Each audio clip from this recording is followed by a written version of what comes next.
بعد فأعوذ بالله من الشيطان الرجيم بسم الله الرحمن الرحيم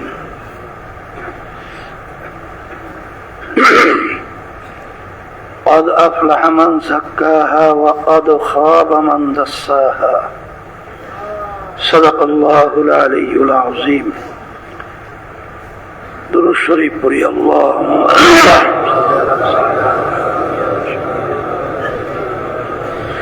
وحبيبنا ومولانا محمد صلى الله عليه وعلى آله وصحبه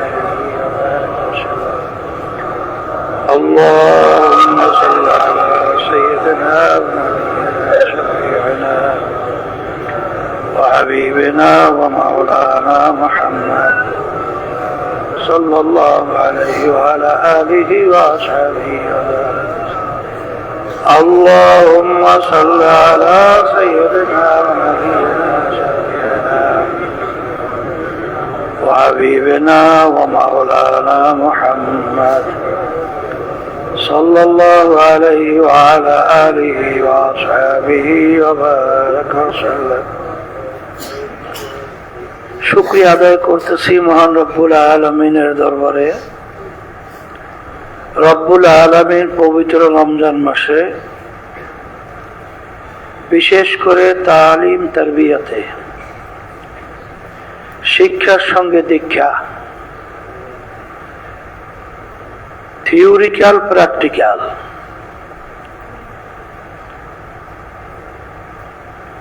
রোজা শব্দের অর্থ বিরত থাকা, শুধু খানা পিনা থেকে বিরত থাকার নামই রোজা না। চোখের সাথে রোজার সম্পর্ক, কানের সাথে রোজার সম্পর্ক, জিহ্বার সঙ্গে প্রতিটা অঙ্গ প্রত্যঙ্গের সঙ্গে রোজার সম্পর্ক। এখানে আল্লাহ রাব্বুল আলামিন রোজা যেভাবে রাখা দরকার সেইভাবে রাখার একটা পরিবেশ যারা বিশেষ করে তালিম তারবিয়াতে আছেন আল্লাহ রাব্বুল আলামিন সুযোগ করে দিছেন। এখন যে যত বেশি কামাই করে নিতে পারবে সে তত লাভবান হবে।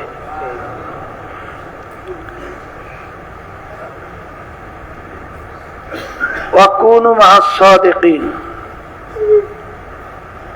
আল্লাহ রাব্বুল আলামিন সাদিকিন বান্দাদের সঙ্গী সাথী, তাদের সাথে সম্পর্ক রাখার জন্য বলছেন। এখানে আল্লাহর রহমতে যারা তালিম তারবিয়াতে আছে বিশেষ করে এই মাহওয়ালটা সাদিকিন বান্দাদের সংখ্যাই আল্লাহর রহমতে বেশি।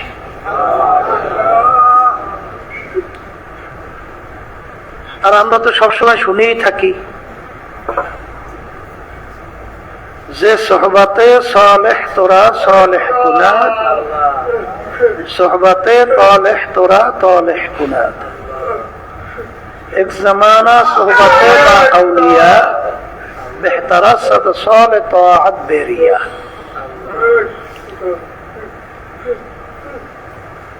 সৎসঙ্গে সর্ববাস, অসৎ সঙ্গে সর্বনাশ। কিতাবের ভিতরে আসছে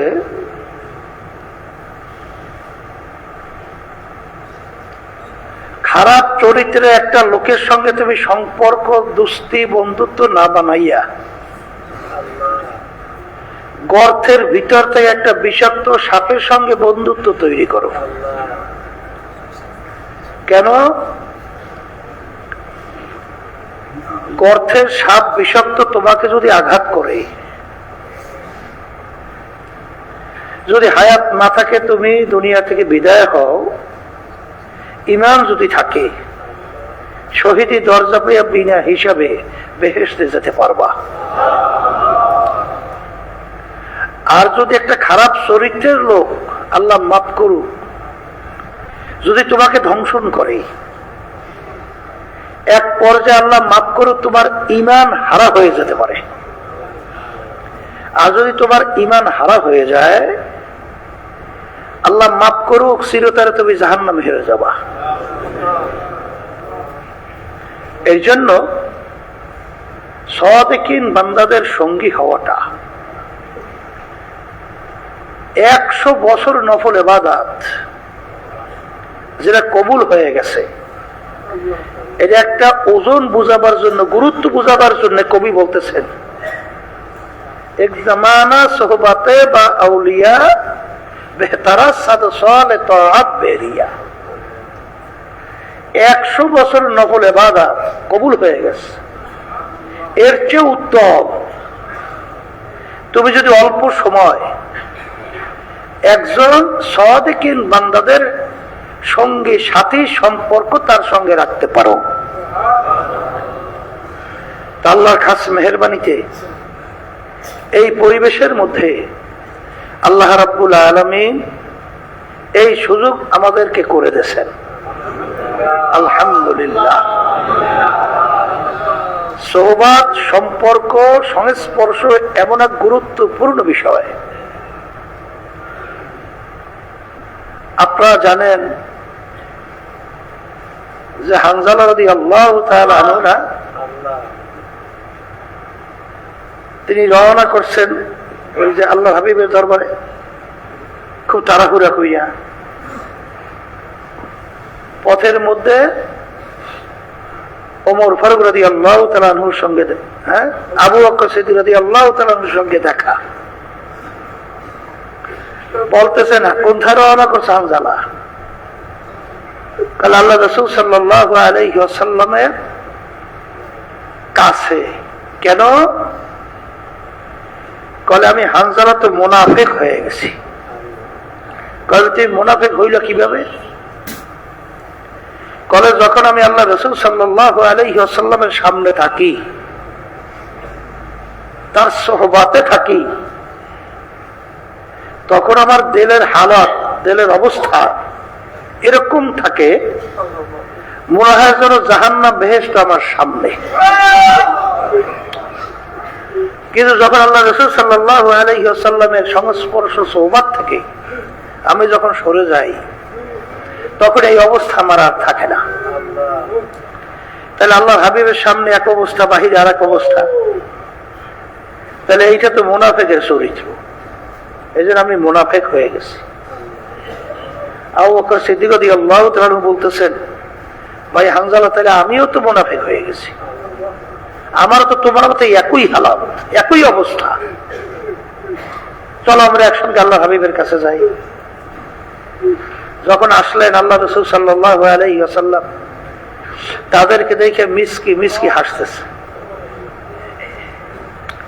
আয়েশা বলতেছেন, হানজালা, ওমর, আবু বকর, কেন আসছো? আল্লাহ রাসূল সাল্লাল্লাহু আলাইহি ওয়াসাল্লাম, আমরা তো মুনাফিক হয়ে গেছি। মুনাফিক হইলা কিভাবে? আপনার সামনে অবস্থা এক রকমের, বাহিরে আর এক অবস্থা। আল্লাহ সাল্লাল্লাহু আলাইহি ওয়াসাল্লাম বলতেছেন, এটা তোমরা মুনাফিক হও নাই, কারণ আমার সামনে থাকা অবস্থায় তোমাদের দিলের হালাত অবস্থা থাকে, এরকম সবসময় থাকলে রাস্তায় ফেরেশতা তোমাদের নিচে পাখা, পায়ের নিচে বিছিয়ে দিত। এরকম অবস্থা সবসময় থাকবে না, আর কামনা করাও ঠিক না।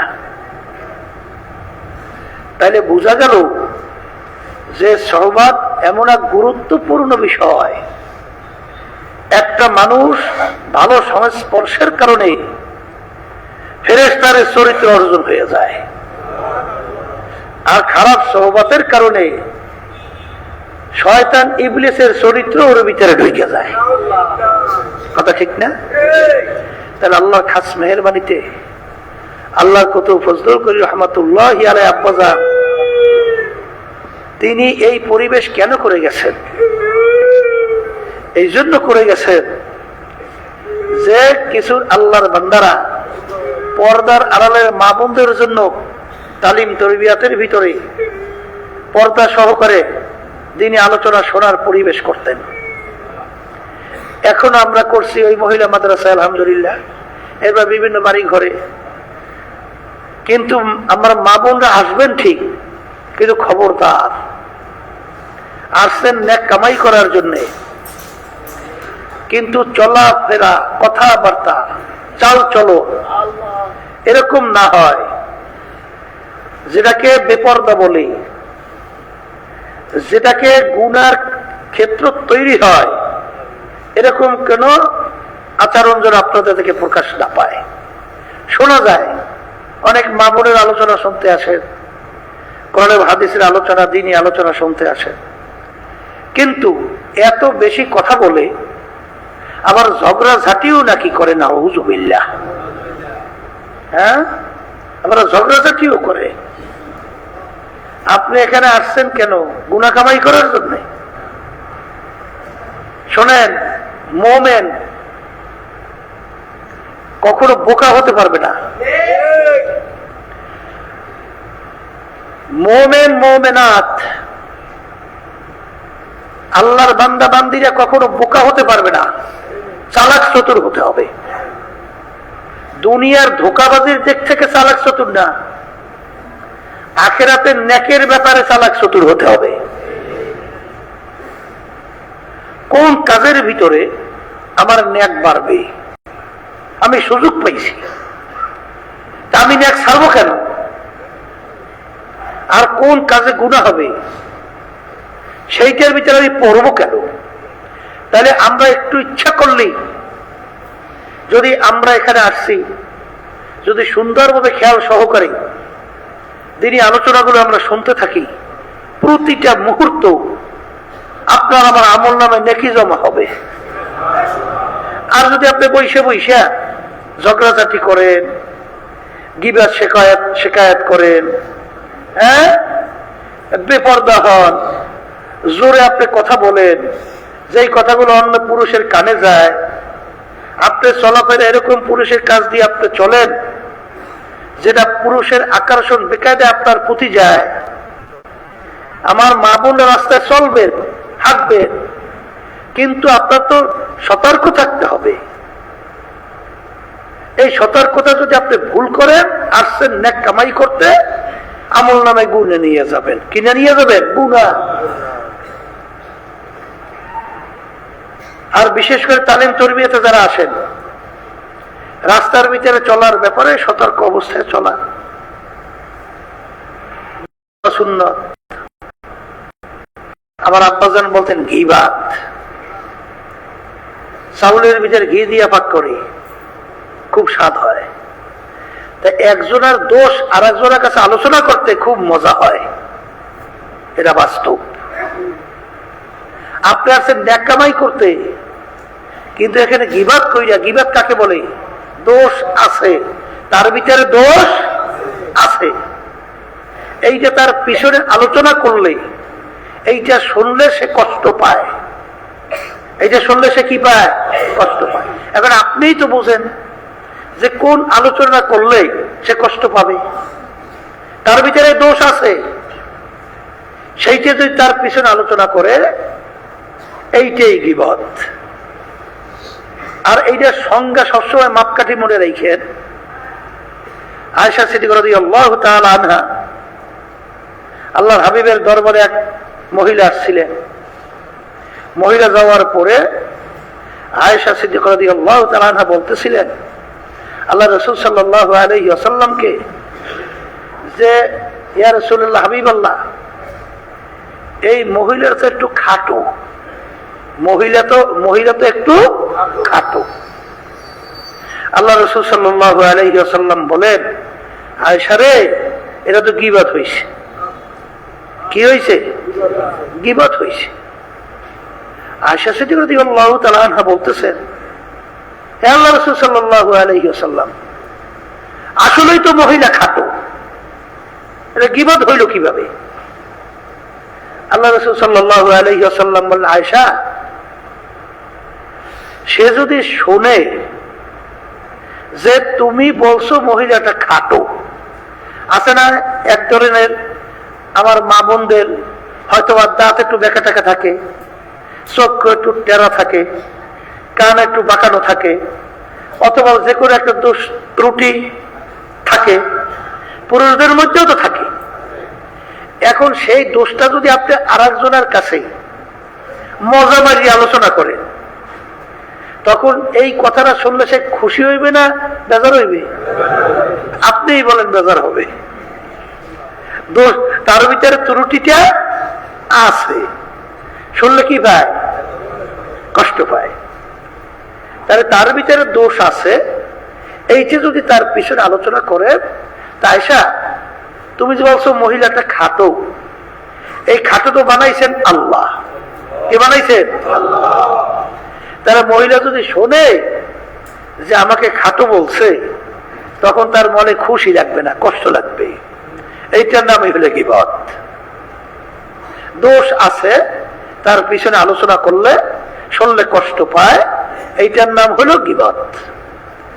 আর দোষ নাই, এইটা যদি কেউ আলোচনা করে, এইটার নাম হলো তুহমাত। এটার নাম কি? গীবতের চেয়ে ভয়াবহ। এই জন্য এক সাইড আমার মা বোনেরা আছে, পুরুষদের মধ্যেও আছে, বৈশা বৈশা অন্য কোনো কাজ তো নাই, বরঞ্চ আর একজনের দোষ চর্চা, আর একজনের দোষ আলোচনা।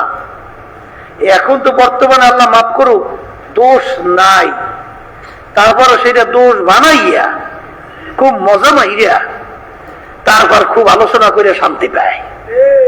আছে না নাই? তুমি শান্তি পাও নাই, তোমার কপালটারে পড়ছো। মুসলিম রহমাতুল্লাহি আলাইহি, মুসলিম শরীফ শোনেন নাই? সিয়াসের যে 6টা কিতাবের নাম শুনছেন? এর ভিতরে বুখারী শরীফের নাম কি? মুসলিম শরীফ।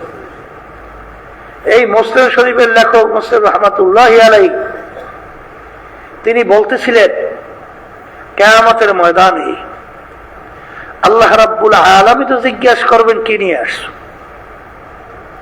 হ্যাঁ, তিনি বলতেছেন আল্লাহ রাব্বুল আলামিনের কাছে আমি বলবো, মালিক আমি কোনো গীবতের গুনাহ নিয়ে আসি নাই, আমি কোনো গীবত এর গুনাহ নিয়ে আসি নাই। কত বড় কঠিন কথা, কত বড় ওজনওয়ালা কথা। সে বলতেছে আমি বলতে পারবো মালিকের কাছে আমি কোনো গীবত করি নাই। তাইলে আমরা যারা আলহামদুলিল্লাহ এই তরিকার সাথে জড়াইয়ে গেছি, আল্লাহ জড়ানোর তৌফিক দান করছে, যাদেরকে আল্লাহ রাব্বুল আলামিন দ্বীনের বুঝ দান করছে, এই তারা তো প্রতিটা হারাকাত সাকানাত কথা খুব সতর্ক অবস্থায় চলবে না, যে আমার কথার মাধ্যমে, এই আমার চাল চলনের মাধ্যমে কোনো মানুষ যেন কষ্ট না পায়, গীবত না হয়। তাই বিশেষ করে মা বোনদেরকে বলবো, খবরদার, গীবতের গুনাই কিন্তু দেখা যায় আমার মা বোনদের ভিতরে একটু বেশি বিভিন্ন জায়গা থেকে আমি শুনি। কারণ আমাদের ঘরের মধ্যেও তো মা বোনরা আছে, স্ত্রী আছে, মেয়েরা আছে, তখন মেয়েদের আচরণটা কি এটা তো আমরা জানি। আবার মহিলারা শূন্য কষ্ট পাইয়েন না, কারণ ব্যাপারটা হয়েছে এটা হইতে পারে, এটা হয়। মা বোনদের এরকম একটা তবিয়ত আছে। ওই আমার আব্বাজান রহমাতুল্লাহি আলাইহি একটা ঘটনা বলতেন। কি বলতেন? যে একটা ঘরের মধ্যে একটা সন্তান জন্মগ্রহণ করছে, সন্তানটা বাচ্চাটা সুন্দর, বাচ্চাটা কি সুন্দর। এখন ওই বাড়িরই ওই বাচ্চাটাকে একজনে দেখছে, এক মহিলা, সে আর এক বাড়িতে গেছে, যাওয়ার পরে বলতেছে বুবু, মানে বুবু বলেন, বুঝলেন তো, আর এক মহিলাকে সম্বোধন করে যা বলে, বুয়া, বুবু, যা বলে, খালা, ভাবি, মামি, শুনছেন? বলে কি? বলে অমুক বাড়িতে একটা বাচ্চা হয়েছে, ধরেন একটা ছেলে বাচ্চা বা মেয়ে বাচ্চা। বলে শুনছি তো, বাচ্চাটা কেমন? বলে বাচ্চাটা সামলা। বাচ্চাটা কি? মানে সুন্দর বাচ্চাটা হয়ে গেছে কি সামলা, সামলা।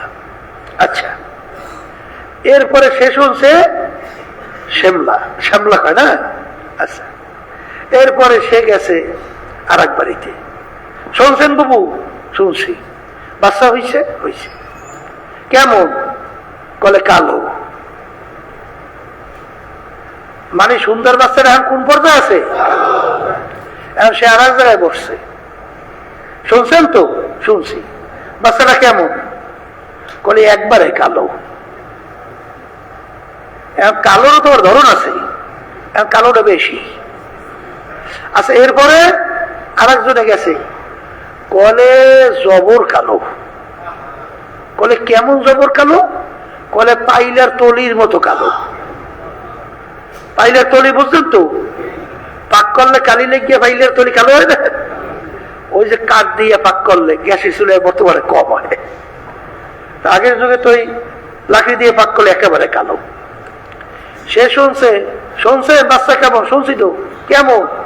বলে এমন কালোর কালো, কাউয়া উঠে আর পরে। কাউয়া উঠে আর পরে। এক ধরনের কাউয়া দেখছেন না?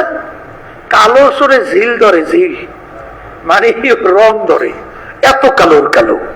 তো এখন সুন্দর বাচ্চাটা কি হয়েছে? কাউয়া উঠে আর পরে। মানে ঘটনাটা বোঝেন নাই? বুঝি।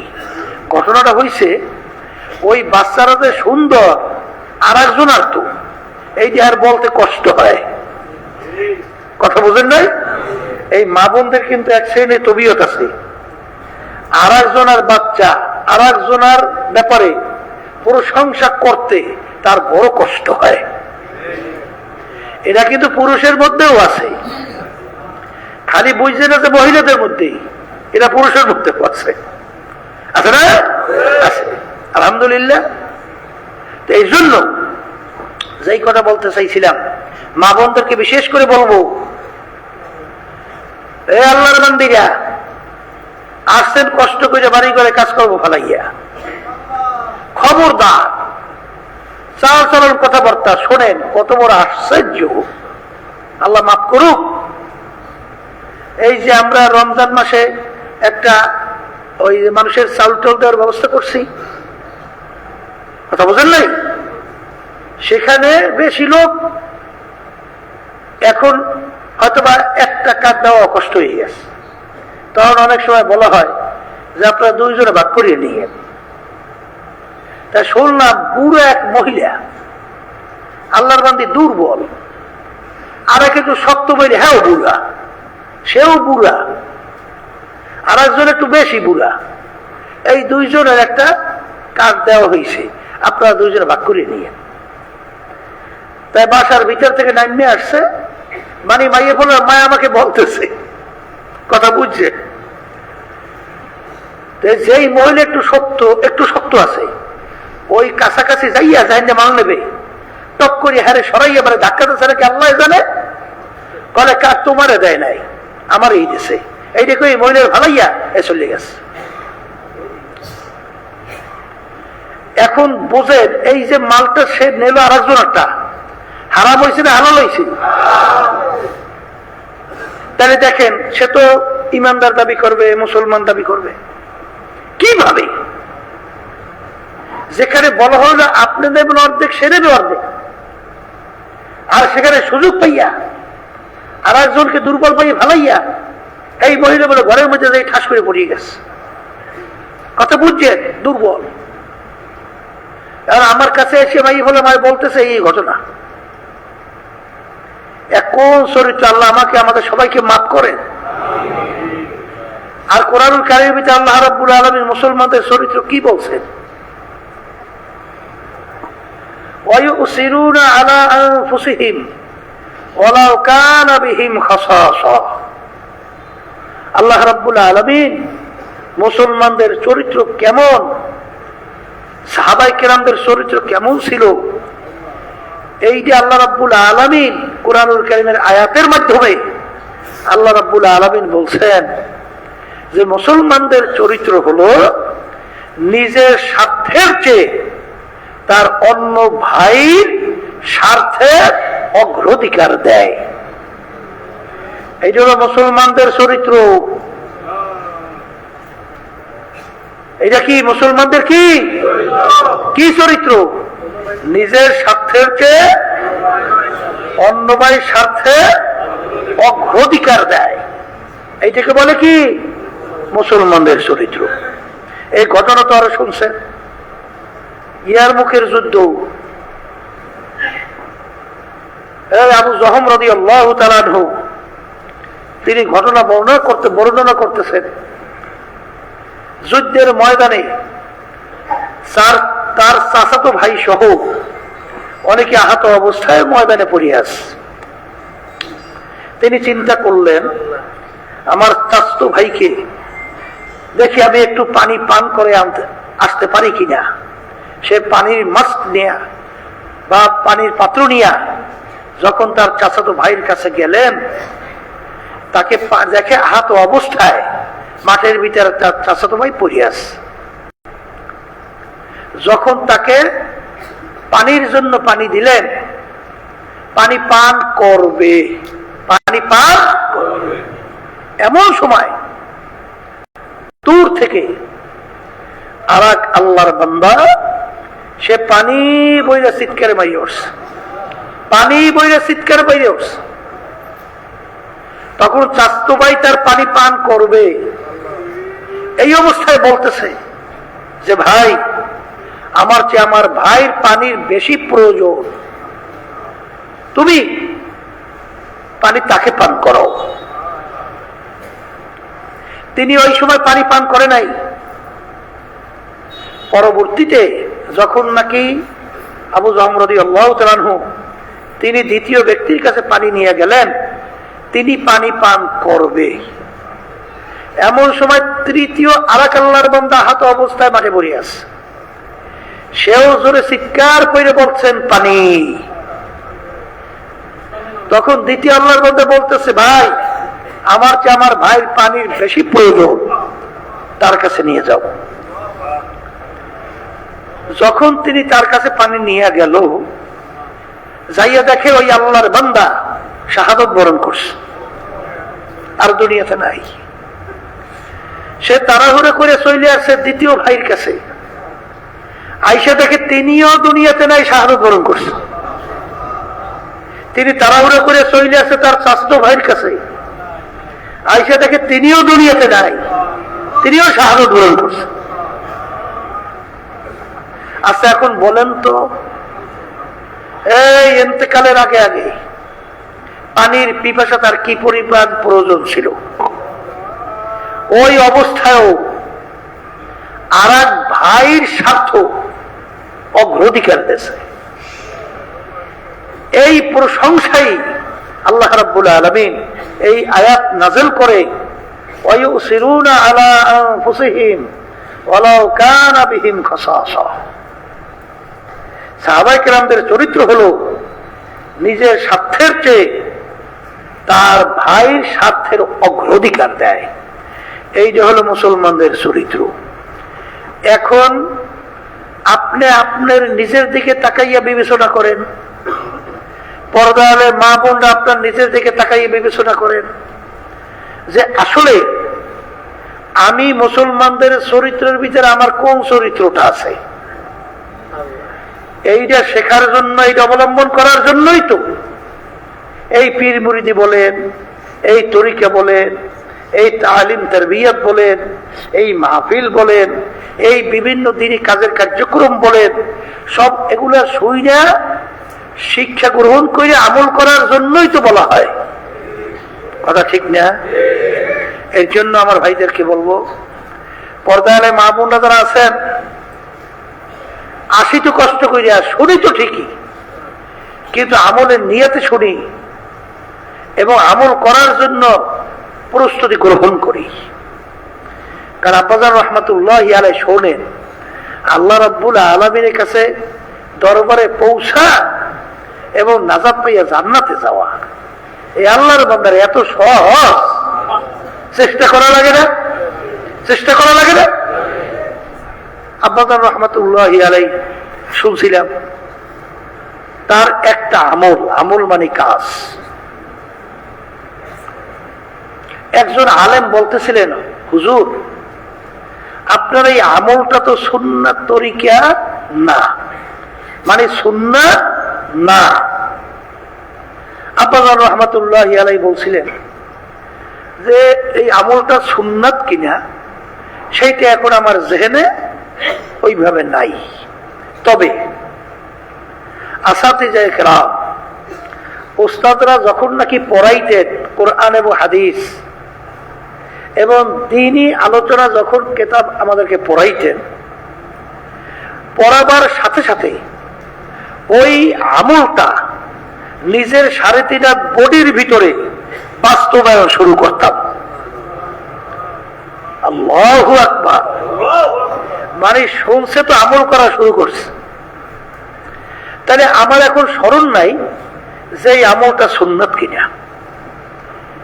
পরবর্তীতে তাহকিক করে দেখা গেল আব্বাজান রহমাতুল্লাহি আলাইহি যে আমলটা করতেন এটা সুন্নাত হিসাবে প্রমাণিত হয়েছে। কথা ঠিক কিনা? হে আল্লাহর বান্দারা, পর্দা আলে মা বোনেরা, অনেকে আমরা বহু বছর পর্যন্ত ওয়াজ নসিহত শুনি ঠিক, তালিম তরবিয়াতে আসি ঠিক, গতানুগতিক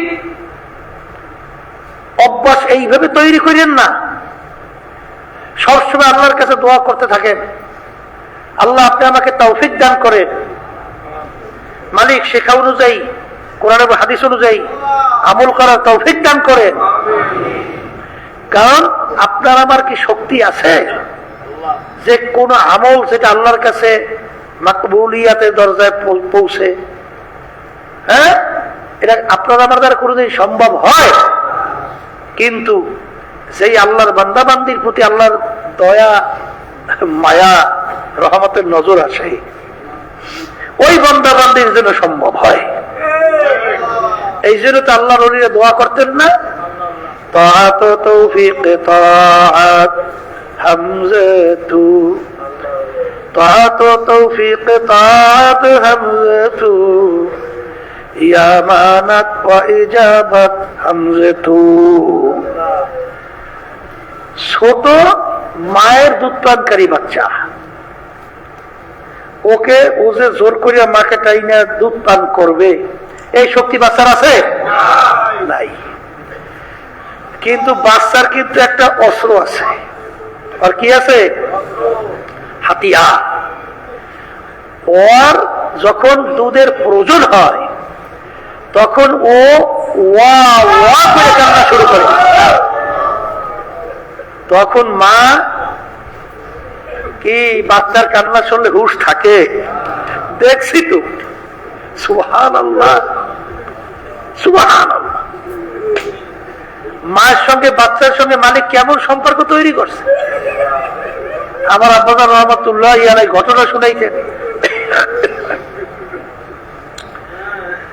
যে অনেক সময় সফর থেকে আসতাম,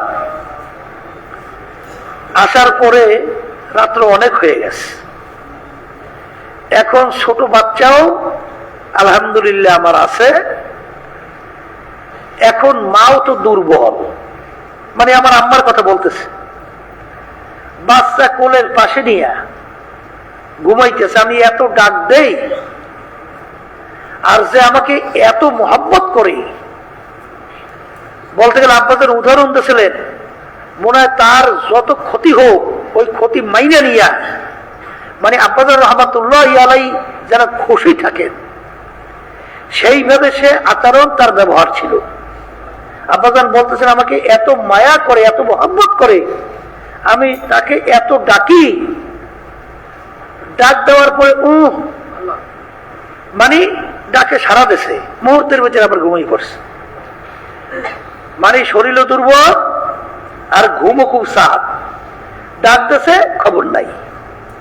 আর আব্বাজান রহমাতুল্লাহি আলাইহি চিন্তা করেন যে আমার মালিক যে এত বেহুশা মানুষ, এত বেহুশ আর এত দুর্বল মানুষ, এই ছোট বাচ্চাটা, এই বেহুশা মানুষ কিভাবে বাচ্চাটাকে লালন পালন করে? এই বাচ্চাটা পেটের নিচে, পিঠের নিচে পড়লেই তো চ্যাপ্টার হয়ে যাওয়ার কথা, হুঁশই নাই। বাচ্চাটা পাশে ঘুমিয়ে গেছে, তা ঘুরতে পারে না ঘুমের মধ্যে। তার আব্বাজান রহমাতুল্লাহ আর কোনো ডাক না দিয়া পাশে পাশে শুয়ে পড়ছে। শুয়ে পড়ার পরে আব্বাজান ওই খেয়াল করতেছেন, মোরাকাবা করতেছে, চিন্তা করতেছে যে তুমি এই বাচ্চার লালন পালন করি, এই দুর্বল মানুষ, এত বড় বেহুশ মানুষ বড় করো কিভাবে? এই বাচ্চাটা বড় হয় কিভাবে? আব্বাজান রহমতুল্লাহ শুয়ে শুয়ে চিন্তা করতে, হঠাৎ বলে বাচ্চাটা একটু কুন কুন করে শব্দ করছে। কোন কোন শব্দটা মনে হয় 2-3 চাইরে তো দূরে যায় নাই। ওই আস্তে একটু বাচ্চা বোঝে না, ছোট বাচ্চা কত রূপে শব্দ করছে, একটু কোন কোন করে উঠছে। ওই বেহুশিয়া মা ওই একটু কোন কোন শব্দ শুনিয়া তাসমি লাফাই উঠে বাচ্চাটাকে ধরছে। তখন আব্বাজান রহমতুল্লাহি আলাইহি 2 চোখের পানি ছেড়ে গেছে, ছাড়িয়ে দিয়ে তখন কান্দে আর বলতেছেন, মালিক তোমার কুদরত, তুমি কিভাবে এই দুর্বল বাচ্চাটাকে, এই দুর্বল মানুষকে এই দুর্বল মার মাধ্যমে কিভাবে তুমি লালন পালন করে বড় করো, সব তোমার কুদরত। তাই যখন মা সন্তান ডাক দেয়, ওয়া ওয়া করে কান্দে, তখন মা কোনো কাজ করতে পারে? হাত থেকে ঠাস করে কাজ পড়িয়ে যায়, দৌড় দিয়ে সন্তানকে ধরে। সন্তানের গায়ে পায়খানা প্রস্রাব থাকে না? না থাকে না? পায়খানা প্রস্রাবে তো ভরা, কিন্তু মা কোনো সময় রাগ করে বাচ্চাটা ঢিল্লি হালাই দিয়েছে, দেখছে মনে কোনোদিন? হালাই তো দেয় নাই। কি করছে? এই ধোয়াইয়া পোষাইয়া, আবার কেমনে ধোয়ায় ঠান্ডা না লাগে, ঝামেলা না হয়, কত কষ্ট করে ধোয়াইয়া পোষাইয়া কোলে নেয়, আদর করে। তাইলে সন্তান শক্তি নেই মাকে টানবে, কিন্তু মা দৌড়েই আসে। তাই কোনো বন্দাবান্দির শক্তি নাই, তার এই ইবাদতের মাধ্যমে আল্লাহ পর্যন্ত পৌঁছবে। কিন্তু আল্লাহ রাব্বুল আলামিন তো দয়ার সাগর, আমার মালিক তো মায়ার সাগর। হ্যাঁ, আর রহমানুর রহিম, আমার মালিক দয়ার সাগর, মায়ার সাগর।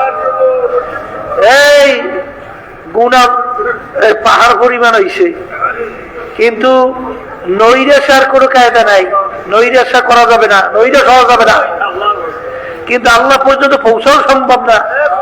ইমাম গজ্জালী রহমাতুল্লাহি আলাইহি লেখছেন, আর আমাদের এই তরিকার মুরব্বী রোজের গম্ভীর রহমাতুল্লাহি আলাইহি তিনিও বলছেন যে আল্লাহ বান্দা বান্দির ভিতরে 70,000 নূরের পর্দা, একটা পর্দা পার হইতে বান্দা বান্দির সময় লাগে বহু বছর কে বছর, সম্ভব না।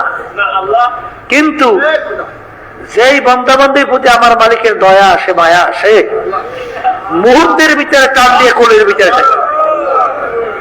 কোলে টাইনে নিয়ে সমস্ত জীবনের গুণাটা মাফ করিয়ে দেয়। কি কথা ঠিক না? ঠিক। হিসাবাই ইয়াসিরা কাকে বলে? আমল নামা আল্লাহ রাব্বুল আলামিনের সামনে পেশ হবে না? আল্লাহ রাব্বুল আলামিন দেখি, ও বান্দা যাও বেহেশতে যাও, হে আমার বান্দি বেহেশতে যাও। কিন্তু যদি জিজ্ঞেস করে বসে এটা করছো কেন, আর উপায় নাই, আর উপায় নাই। এই জন্য আল্লাহর ওলিরা দোয়া করতেন, সাহাবায়ে কেরাম দোয়া করতেন, হে আমার দয়ার মালিক, আপনি আমাকে আমাদেরকে হিসাবাই ইয়াসিরা দান করেন। সবসময় দোয়া করবেন, ধরলে উপায় নাই। হিসাবাই ইয়াসিরা, দয়া মায়া আসতে হইলে কি লাগবে? এই আল্লাহর বান্দারা, কোন মালিক তার গোলামের উপরে দয়া মায়া আসে কোন কোন গোলামের উপরে, কোন বান্দির উপরে? যখন মালিক বলে যে এইটা কর, এইটা করিস না, তখন মালিক তাকাইয়ে দেখে ওর সাধ্য অনুযায়ী চেষ্টা করছে, পারে নাই, চেষ্টায় ত্রুটি করে নাই, তখনই তার প্রতি মায়া এসে যায়। আর যখন বলবে এই ডান দিকে যা, ও উল্টো করে বাম দিকে যায়, বামে যা, ও যায় ডানে, সামনে যা, ও যায় পিছনে, পিছনে যা, সামনে। ওই গোলামের প্রতি মালিক খুশি রে বেজার? বেজার। আল্লাহ রাব্বুল আলামিন আমাদেরকে দুনিয়ায় পাঠাইছেন পরীক্ষার হলের মধ্যে। আমহিলহুম রুয়াইদা, কথা ঠিক না? স্বাধীনতা দান করছেন পরীক্ষার হলে, লিয়াবলুয়াকুম আইয়ুকুম আহসানু আমালা, পরীক্ষা নেওয়ার জন্য। ওয়া হাদাইনাহুম নাজদাইন, পরীক্ষার হলের ভিতরে মালিক দুইটা রাস্তা দেখাইছে এবং দুটো রাস্তায় চলার শক্তিও দান করছে। ওয়ালিল আফআল ইখতিয়াতুন, এবং বান্দা বান্দিকে এটা আহলে সুন্নাত ওয়াল জামাআতের আকীদা শক্তি দান করছে। ভালো কাজ করার শক্তিও আছে, খারাপ কাজ করার শক্তিও আছে। যে পথে চলবা বাধা নাই, এলে পরীক্ষার হল থাকবে না। কথা বুঝাইতে পারছি? তাইলে তোমাকে ভালো রাস্তাও দেখাইছে, খারাপ রাস্তাও দেখাইছে। এখন তোমার ইচ্ছা, তুমি যদি ভালো রাস্তায় চলো, ওই রাস্তায় চলার শক্তি আল্লাহ দান করবে। আর যদি খারাপ রাস্তায় তুমি চলো, আল্লাহ বাধা দেবে না, ওই রাস্তায় চলার শক্তিও দান করবে। এখন আল্লাহ তাকাই তাকাই দেখে যে বান্দা বান্দাকে বলছি এইটা কর, এইটা করিস না,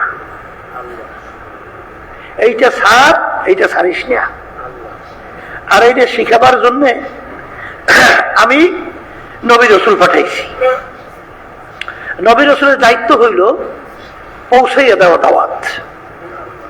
ঠিক তাদের এই দায়িত্ব আমরা পালন করবে নায়েবে রাসূলরা কিয়ামত পর্যন্ত। তাদেরও দায়িত্ব পৌঁছাইয়া দেওয়া, এইটা করো, এইটা ছাড়ো, এইটা কইরো না, এইটা ছাইরো না।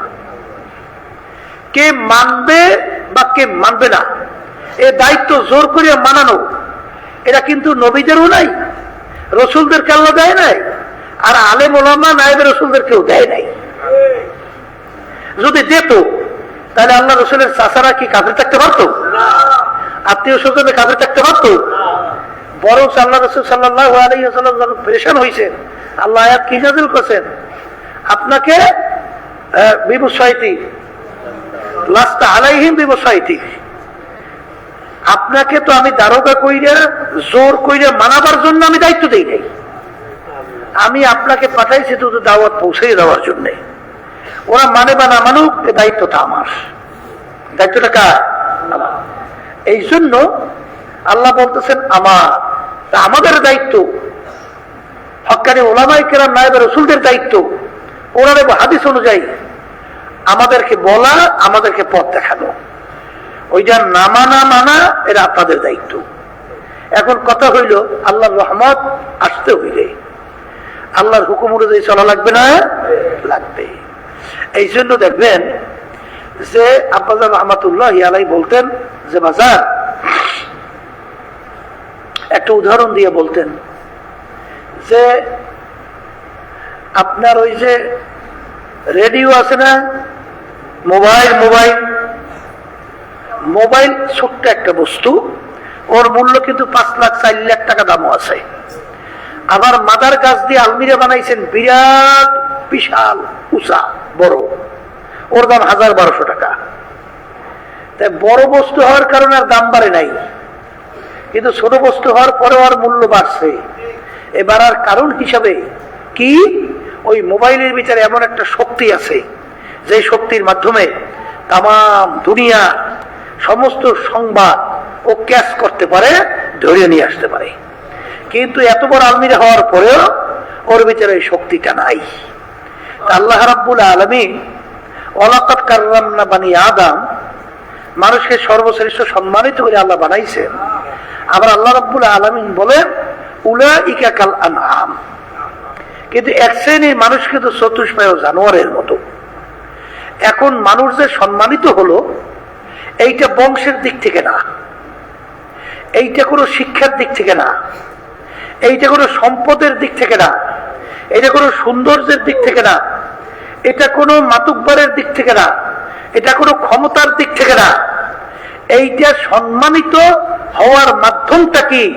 আল্লাহ রাব্বুল আলামিন বলেন, ইন্না আকরামাকুম ইনদাল্লাহি আতকাকুম। আমার কাছে সম্মানিত হোক ওই আমার বান্দা বান্দি যার ভিতরে আমার ভয় পয়দা হবে। বলেন কি পয়দা হবে? আল্লাহর ভয় যার ভিতরে পয়দা হবে, আল্লাহ বলতেছেন সে আমার কাছে সম্মানিত। আর আল্লাহর ভয় ভিতরে পয়দা হওয়ার জন্য সবচেয়ে একটা বড় সুযোগ হলো রমজান মাস। কারণ আমরা জানি যে অন্য ইবাদতের ভিতরে ঝামেলা থাকে, রোজার ভিতরে ঝামেলা থাকে না। নামাজ পড়েন তখন লা সালাতা ইল্লা বিহুজুরিল কালব, ওই নামাজ হবে না যেই নামাজে খুশু খুজু হুজুরি কালব থাকবে না, একাগ্রতা থাকবে না, আল্লাহমুখী দিলটা থাকবে না, নামাজের ভিতরে দিলটা আল্লাহমুখী হইয়া থাকবে না। এরকম যদি মুহূর্তের জন্য অবস্থান তৈরি না হয় ওই নামাজ হবেই না। আল্লাহ রাসূল সাল্লাল্লাহু আলাইহি ওয়াসাল্লাম বলছে, কথাটা বুঝাতে পারছি? আর নামাজের ভিতরে একাগ্রতা খুশু খুশু থাকতে হবে। কথা ঠিক কিনা? এখন আপনি নামাজ তো পড়তেছেন, আপনি নামাজ পড়েন সর্বনাই এই মসজিদের মধ্যে, আর দেল রয়েছে ঢাকার মার্কেটে। কথা বলে না? দেল রয়েছে বিভিন্ন গুনার কাজে লিপ্ত এই শয়তানের মধ্যেই। তাই নামাজ পড়েন মসজিদে, দেল রয়েছে বিভিন্ন গুনার মধ্যেই। আচ্ছা, নামাজ হয়? কথা বলেন না, নামাজ হবে? তাই নামাজ হবে না। এখন আপনার ভিতরে আল্লাহর ভয় পয়দা করার জন্য রমজান মাসের রোজা, কিন্তু নামাজের ভিতরে বিভিন্ন ধরনের সমস্যা হইতে পারে, হজের ভিতরে মানুষ দেখার জন্য হইতে পারে, দান সৎকার ভিতরে মানুষকে দেখাবার জন্য হইতে পারে, কিন্তু রোজার মধ্যে এইটা দেখাবার কোনো সুযোগ নেই। বলে তাকে এই আল্লাহর বান্দা আপনি রোজা আছেন কিনা, এইটা আল্লাহ এবং আপনি ছাড়া কেউ বলতে পারবে? বলে কারো সাধ্য শক্তি আছে যে কেউ চ্যালেঞ্জ করে বলতে পারে তুই রোজাই, তুই রোজা বলতে পারবে? আমি ছাড়া বলতে পারবে না, আমি এবং আমার আল্লাহ। কারণ কি শোনেন, আপনি বাথরুমের ভিতরে ঢুকছেন, ওই বাথরুমে ঢুকে যদি পানি আপনি খাইয়ে ফেলান, কেউ দেখছে? আচ্ছা, আপনি পুষ্করিতে ডুবতেছেন, তখন এই পুষ্করে ডুবের ভিতরে পানি পান করছেন, কেউ দেখছে কিনা? কেউ দেখছে? তাহলে দুনিয়ার কেউ দেখে নাই। এই জন্য তার সৌমুলি ওয়ানা বিহি, আমার জন্য প্রতিদান আমি দেব। এই জন্য রমজান মাসে রোজার মাধ্যমে আল্লাহর ভয় ভিতরে পয়দা হওয়া সবচেয়ে বড় মুখ্য সুযোগ। আল্লাহ আমাকে আমাদের সকলকে এই রমজান মাসের বরকতে, রমজান মাসের রোজার মাধ্যমে আমাদের ভিতরে আল্লাহর ভয় পয়দা হয়। আল্লাহ যেন ভয় পয়দা করে, সবাই বলে আল্লাহ আমিন। এখন দিলের ভিতরে আল্লাহর ভয় পয়দা হওয়া ঠিক না? এখন কথা হলো, মানুষ যে সম্মানিত হবে ফেরেশতার চেয়েও, এইটা কিন্তু বংশের দিক থেকে না, শিক্ষার দিক থেকে না, ওই উদাহরণের দিকে এখন আমি যাব না। আল্লাহ রাসূল সাল্লাল্লাহু আলাইহি ওয়াসাল্লাম বলেন, আলা ওয়া ইন্না ফিল জাসাদি মুদগা ইযা সালুহা সালুহাল জাসাদু কুল্লুহু ওয়া ইযা ফাসাদাত ফাসাদাল জাসাদু কুল্লুহু আলা ওয়া হিয়াল কলব। আমি বলছি না, আল্লাহ রাসূল সাল্লাল্লাহু আলাইহি ওয়াসাল্লাম বলছেন। এই হাদিস কিন্তু বুখারী শরীফের হাদিস, মুসলিম শরীফের হাদিস। কথা বুঝেন নাই? একেবারে সহিহ হাদিস। আলা ওয়া ইন্না ফিল জাসাদি মুদগা। এক শ্রেণী বর্তমানে বাইরে এসে নাম দেয় ইসলাম, ওরা আত্মশুদ্ধি কলবের ব্যাপারে কোনো গুরুত্বই নেই, আর সমস্ত বিবেচনা, সমস্ত বিচার, সমস্ত কিছু গাজা সাজা সব কিন্তু নির্ভর করবে কলবের উপরে ভিত্তি করিয়া। কথা ঠিক কিনা? এই জন্য আমার বাজানদেরকে বলবো যে আল্লাহ রাব্বুল আলামিন ইন্নাল্লাহা লা ইয়ানজুরু ইলা সুওয়ারিকুম ওয়া আমালিকুম ওয়ালাকিন ইয়ানজুরু ইলা নিয়াতিকুম ওয়া কুলুবিকুম আও কামা ক্বালা আলাইহিস সালাতু ওয়াস সালাম। আল্লাহ রাব্বুল আলামিন শুধু বান্দাবান্দির বাহ্যিক আমল দেখে না, আল্লাহ তাকাই থাকে বান্দাবান্দির কলবের দিকে। কথা ঠিক কিনা?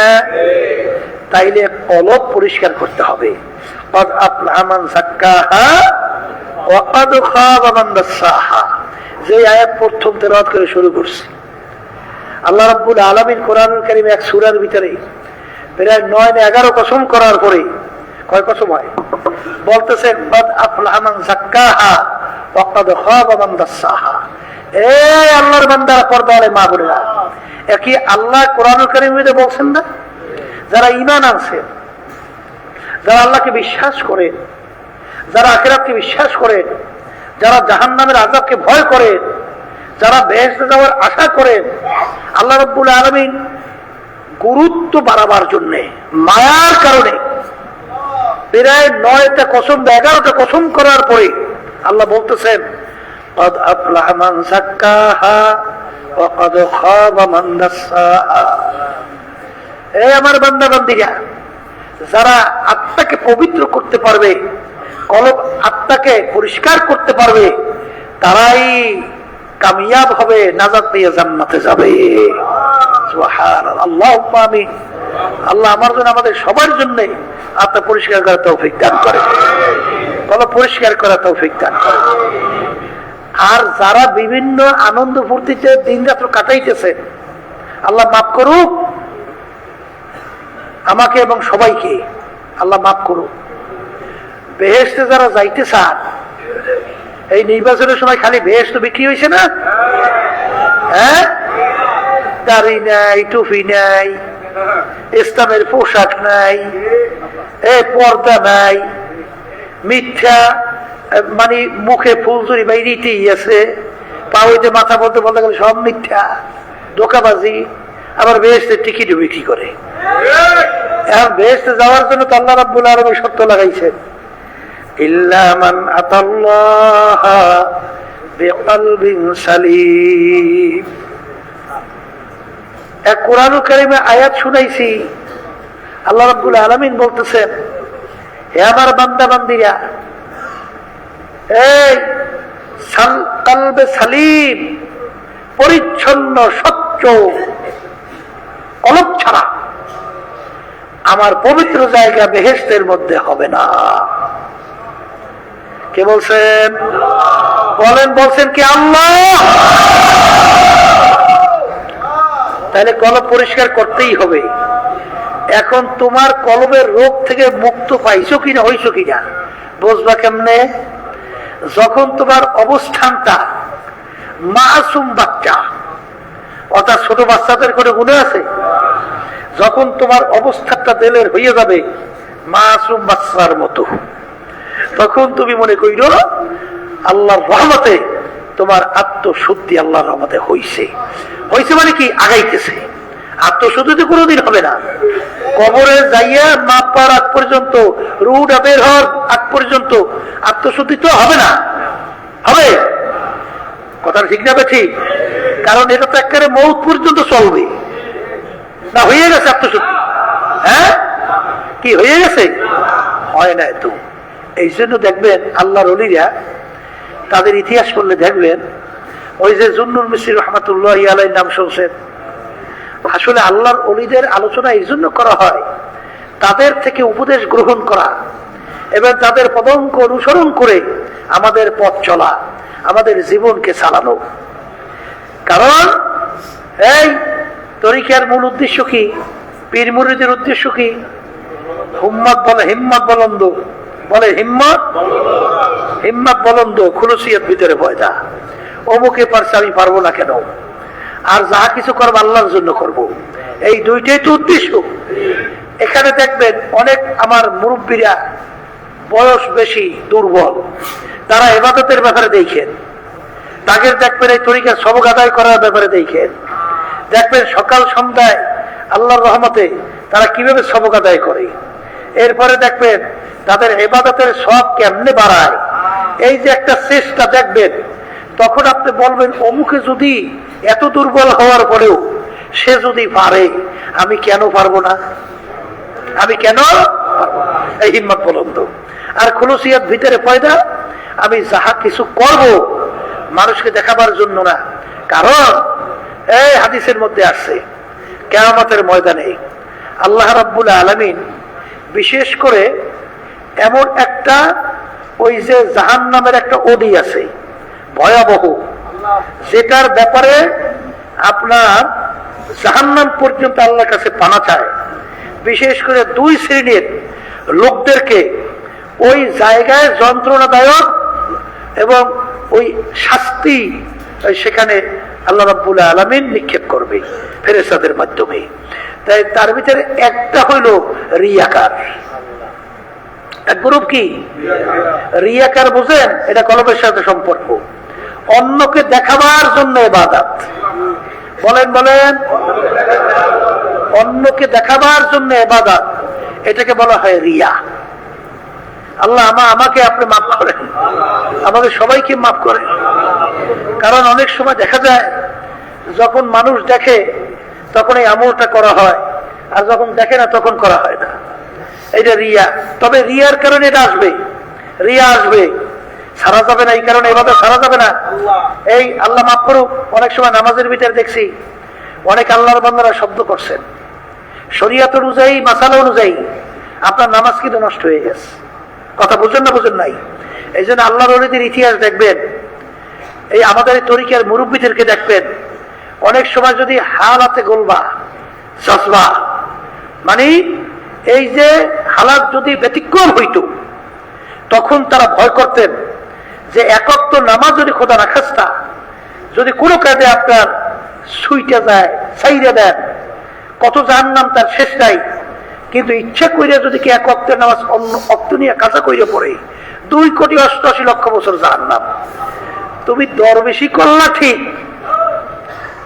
দরবেশ হইতে পারলা, কিন্তু তুমি তো জাহান্নাম কামাই করলা, ওটা না খাস্তা।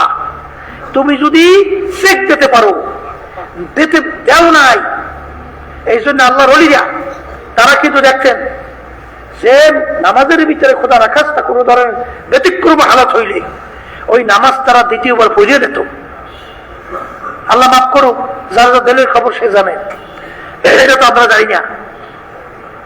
তবে হালাত ব্যতিক্রম হইতে পারে, সাহাবায়ে কেরামদের থেকেও আছে, এই ঘটনা আছে। কিন্তু এটা তো আপনি জানেন। কিন্তু ইচ্ছা করলে অনেক সময় মসজিদের ভিতরে দেখা যায় অনেকে হঠাৎ জোরে একটা শব্দ করছে, এ আল্লাহর বান্দা, মসজিদের ভিতরে জোরে শব্দ করছো, তোমার নেকি খাইতে গেছে, নেকি খাইতে গেছে।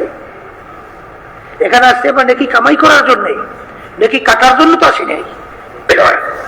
এই জন্য খুব সতর্ক।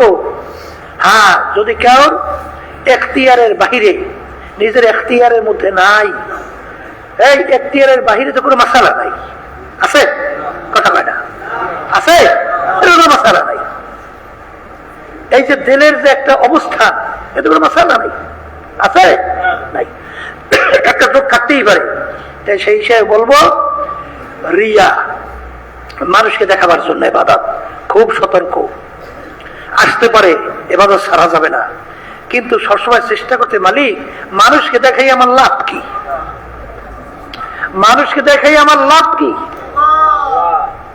হ্যাঁ, হয়তো আমার নফসরা একটু খুশি হইবে, নফস আম্মারাটা একটু কি হইবে, খুশি। এটা হইতেই চাই, এটা হবে। আমার মানুষ যদি বলে লোকটা খুব আমুলি, লোকটা খুব আল্লাহর ওলি, লোকটা খুব ভালো, লোকটা খুব জ্ঞানী, লোকটা খুব জাকিরি, লোকটা খুব অমুক, শুনলে তো একটু ভালো লাগে, লাগবেই, এটা স্বাভাবিক কথা, ঠিক আছে না? এই জন্য রিয়া, এই রিয়া এইটা কিন্তু ইবাদত ওই জাহান্নামে চলে যাইবে। আর এক প্রকার হইল আলেম, আরেক প্রকার কি আলেম। কোন আলেম? খায়রুল খেয়ারে খেয়ারুল উলামা, শাররুল শিরারে শিরারুল উলামা। যেই আলেম জানছে সেই অনুযায়ী নিজে আমল করে না, ওই আলেমের জন্য ওই ভয়ানক জাহান্নামের ঠিকানা আল্লাহ রাব্বুল আলামিন রাখছেন। আর রিয়াকারের জন্য আল্লাহ আমাকে রিয়া মুক্ত ইবাদত করার তৌফিক দান করে, আমাদের সবাইকে দান করে। আর ওই আলেম হইয়া যেটা অন্য মানে বদ হয়, খারাপ হয়, যেটা আলেমের চরিত্র না, যার ভিতরে আল্লাহর ভয় পয়দা হয় না, ওই আলেমকে ওই ভয়ানক কঠিন শাস্তিদায়ক জায়গা ঘিরে দিত আল্লাহ রাব্বুল আলামিন জাহান্নামীতে ওর জন্য নির্বাচিত করছে। আল্লাহ আমাকে মাফ করেন। তাই এই কলবের রোগ এই দূর করার জন্যই, একটা মানুষ ভালো মানুষ হওয়ার জন্যই এই তরিকার যে মেহনত, এই তরিকার যে 5 ঔষধ আল্লাহর কুতুবেরা রেখে গেছেন, আল্লাহর রহমতে বাস্তবতা 100-র ভিতরে 100 আমরা পরীক্ষা নিরীক্ষা করে দেখছি। যারা ঠিক নিয়ম অনুযায়ী খেয়াল সহকারে এই সবকগুলো আদায় করতে থাকে, চরমনে অনেকে আমার ভাইরা আছে, আমার মুরব্বীরা আছেন, আমার যুবকরা আছেন, আমার পর্দালে মা বোনরা আছেন, অনেকে ঠিক তরবিয়াতে আসেন, চরমনে মাহফিলেও আসেন, কিন্তু আপনাদের আমলের ভিতরে কোনো পরিবর্তন আসে না। না আসার কারণ কি? এই তরিকার নিয়ম অনুযায়ী ঔষধ পালন অর্থ কি? ওই কলবের রোগ দূর হওয়া, আমলের ভিতরে পরিবর্তন আসা। এই জন্য বলবো, এই তরিকার সাথে জড়াইয়া আপনি তরিকার একটু ঔষধ পালন করেন। এটা তো আপনার নিজের জন্যই দরকার, এটা তো আমার জন্য না, আর একজনের জন্য না, দলের জন্য না, এটা আপনার নিজের জন্য দরকার। কারণ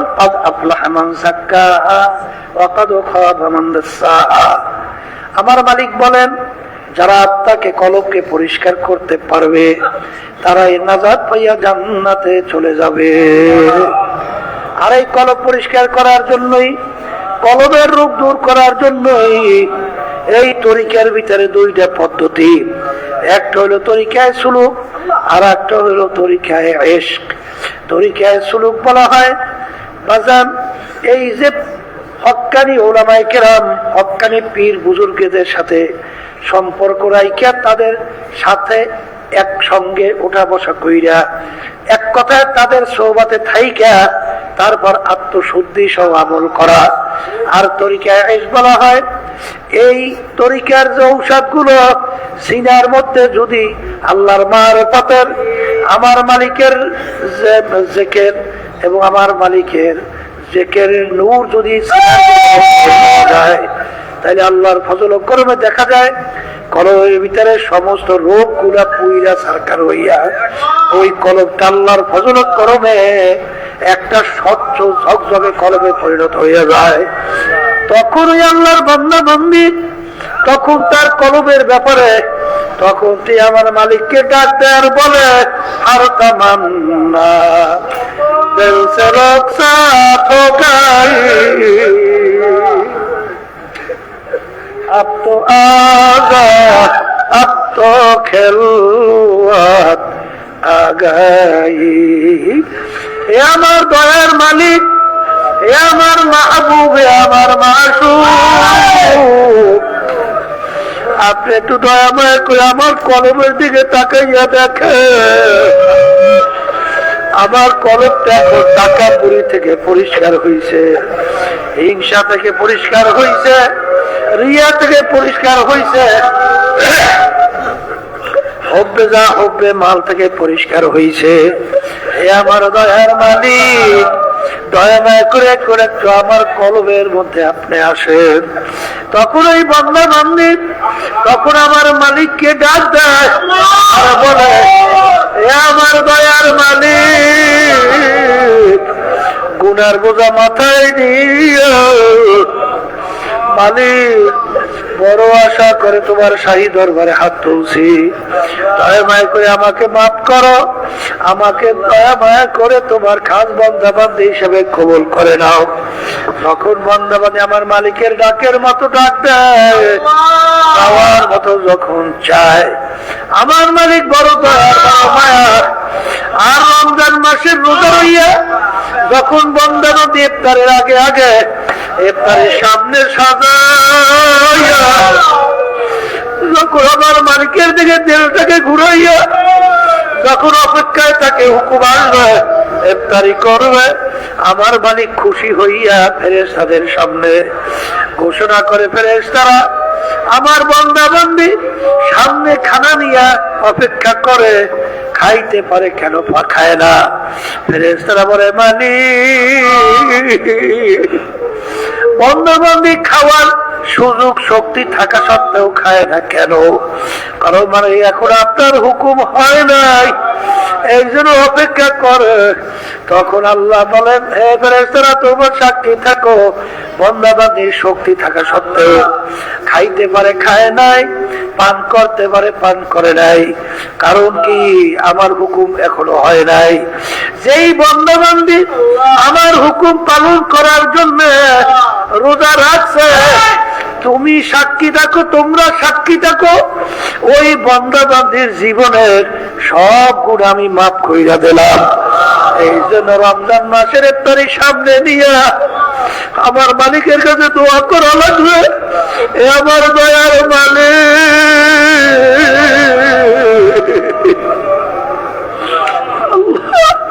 শয়তান এবং নফস আম্মারা এর জিনজির থেকে মুক্তি পাই না মালিক, আমরা বাঁচতে পারি না। এই জন্য আল্লামা সিস্তি রাহমাতুল্লাহ আলাইহি, আরে আল্লাহু আকবার, আল্লাহু আকবার, আল্লাহু আকবার, কারিমা বেবখশা এ বরহামা क्या समसीर कमंदे हवा, क्या জানি বলেন, কারিমা বেবখশা এ বরহামা क्या समसीर कमंदे हवा। আসলে চেষ্টা ছিল, চিন্তা ছিল, তাদের ভিতরে ঈমান ছিল, আল্লাহর ভয় ছিল, এই জন্য তারা কাঁদতেন। আর এত আল্লাহর ওলি, তারপর তিনি কান্দার বলে কারিমা বেবখশা এ বরহামা কে হাসতা মাসির কামন্দে হওয়া। এ আমার দয়ার মালিক, আমি নফসে আম্মারার জিনজির শিকলের ভিতরে আবদ্ধ হয়ে গেছি, দয়া মায়া করে আপনি এই নফসে আম্মারার জিনজির শিকল থেকে আপনি আমাকে পরিত্রাণ দেন। আসলে চিন্তাও নাই, চেষ্টাও নাই, যেই মামলার চেষ্টা নাই ওই মামলারও কিন্তু খালাস নাই। এই জন্য আল্লাহর ওলিদের ইতিহাস পড়লে দেখবেন, আল্লাহর কোন ফজলুল করিম রাহমাতুল্লাহ আলাইহি আব্বা জান দাদা জানের কথা শুনছি,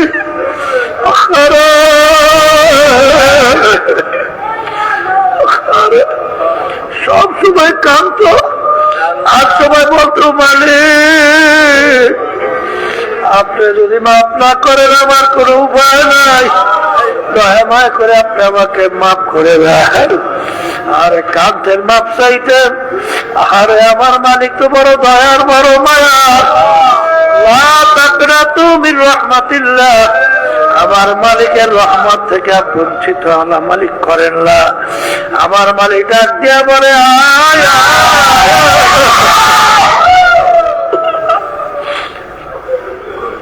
বাজা বাজা আর সে হাসতে বাজা দরকার ইধর গাহে মাদার গাহে নাও মেদিনী সদবরা করতাও বসে কাস্তি। এই রমজান মাসে রোজাদারদেরকে নিয়ে আমার মালিকের কাছে দুই হাত তুইলা, দুই চোখের পানি চাইরা, তেলটাকে ভাইয়া নরম কইরা মালিকের কাছে মাপ চাওয়ার মতো চাও। যদি চাইতে পারো আমার মালিক বঞ্চিত করবে না। আল্লাহুম্মা আমিন। আমার দয়ার মালিক, আমার মায়ার মালিক,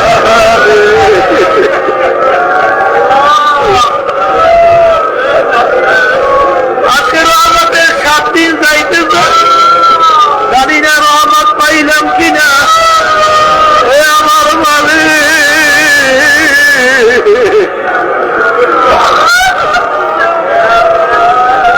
দয়া মায়া করে আপনি আমাদের ঘরে রহমত নাজিল করে। আমার মালিক আপনি একটু তালিম তারবিয়াতের দিকে তাকাইয়া দেখে, সাদা দাড়ি ওলামার বাবাদেরকে হাত তুললাম, কত হাত তুললাম,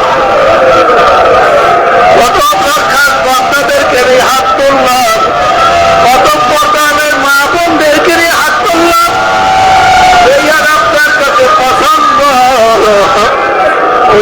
বরকতে দয়া মায়া করে আপনি আমাদের জীবনের গুনাহ মাফ করে দেন। হে আমার দয়ার মালিক, দয়া মায়া করে আপনি আমাদেরকে মাফ করে দেন।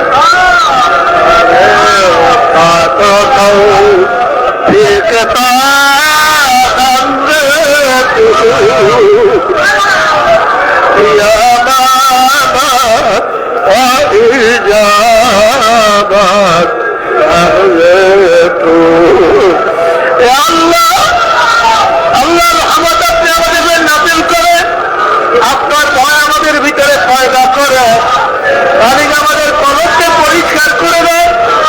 আল্লাহ আমাদের আম্মা আব্বা দাদা দাদু নানা নানা আত্মীয় স্বজন যত আমাদের মুজাহিদের বিদ্যালয়রা ওই অন্ধকার কবরে শুয়ে আছে, সবাই কবর দয়া করে আল্লাহ আপনাদের অসুস্থ সবাইকে সুস্থ করে দেন। সুবহান রাব্বিকা রাব্বিল ইজ্জাতি আম্মা ইয়াসিফুন ওয়া সালামুন আলাল মুরসালিন ওয়ালহামদুলিল্লাহি রাব্বিল আলামিন।